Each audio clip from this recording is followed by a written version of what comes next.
2009 সালের 25 ফেব্রুয়ারি পিলখানা সদর দপ্তরে সকাল শুরু হয় গুলির শব্দে। মুহূর্তেই যেন নরক নেমে আসে। 25 ও 26 ফেব্রুয়ারি সংঘটিত নারকীয় নৃশংস মর্মান্তিক ওই ঘটনায় 57 জন সেনা কর্মকর্তা সহ 74 জন নিহত হন। মর্মান্তিক ওই বিদ্রোহের ঘটনার পেছনে তৎকালীন স্বরাষ্ট্র প্রতিমন্ত্রী তানজিম আহমেদ সোহেল তাজের ভূমিকা নিয়ে প্রশ্ন উঠেছিল।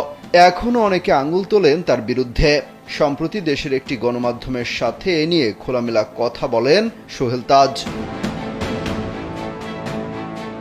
দৈনিক মানবজমিনকে দেয়া সেই সাক্ষাৎকারে তিনি বলেন, বিডিআর বিদ্রোহের কথা প্রথম জানতে পারেন যুক্তরাষ্ট্রে বসে।